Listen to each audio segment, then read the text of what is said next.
네, 이런 가운데 일부 주민들 사이에선 배정 방식 변경에 대한 반발이 나오고 있습니다. 공단 측이 가감점제에 대해 제대로 설명을 하지 않은 데다 의견 수렴 없이 일방적으로 추진했다는 겁니다. 또 거주자 우선 주차장을 지정제에서 구간제로 변경한 것에 대한 불만도 제기됐습니다. 계속해서 조승엽 기자입니다. 생활과 밀접한 관계가 있는 주차 문제. 주민들은 이같이 예민한 문제를 공단이 일방적으로 변경한 것에 불만을 터뜨립니다. 동대문구의 경우 주민 공청회를 열어 의견 수렴 과정을 거쳤고 충분한 논의 끝에 제도를 도입했다는 것. 공단에서는 반대 의견이 더 우세할 것을 우려해서 공청회를 열 수 없다는 입장을 저희 쪽에 보내왔습니다. 근데 사실은 공청회라는 것은 애초에 이 제도가 공표되기 전에 이루어졌어야 되는 것이고, 청에서는 이렇게 오랫동안 사용하고 있던 주민들한테 어떤 공청회도 없고 의견도 물어보지도 않은 상태에서 일방적으로 오래 사용하신 분들은 이제는 더 이상 사용하지 못한다. 이거는 아주 불합리한 거죠. 여기에 새로운 가감점제에 대한 제대로 된 설명이 없어 혼선을 빚기도 했습니다.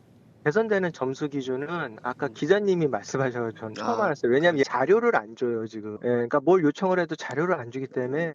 또 이 같은 민원이 제기되자 공단 측이 시범 사업이라며 말 바꾸기를 했다고 주장합니다. 구정 질의를 하는 과정에서 공단에 해당 사업에 대한 그 민원이 들어왔음을 확인하고 이에 대한 대처로서 공청회를 열 의향이 있을지 묻는 과정에서 이제 시범 사업이라는 단어가 갑작스럽게 등장을 했기 때문에 이 이전에는 전혀 공식적인 문서에는 시범 사업이라는 점이 나와 있지 않았습니다. 공단 측은 충분한 홍보가 되지 않았다는 점을 시인했습니다. 또 시범 사업이 아닌 전면 시행임을 인정했습니다.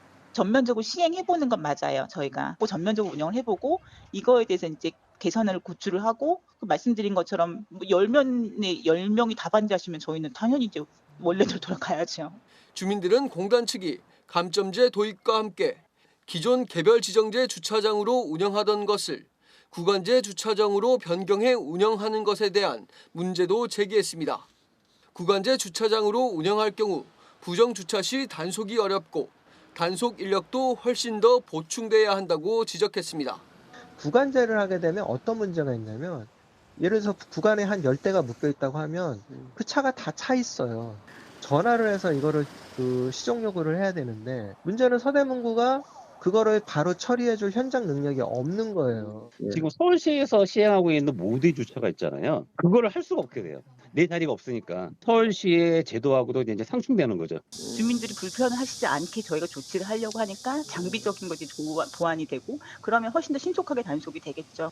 한편 김규준 의원을 비롯한 서대문 구의원들은 다음 달 열릴 임시회에서 시범 사업의 근거를 마련하는 내용의 조례안을 발의하고 제도 개선 시 공청회를 개최해야 한다는 내용으로 주차장 설치 및 관리 조례를 개정할 것이라 전했습니다. 딜라이브 뉴스 조성엽입니다.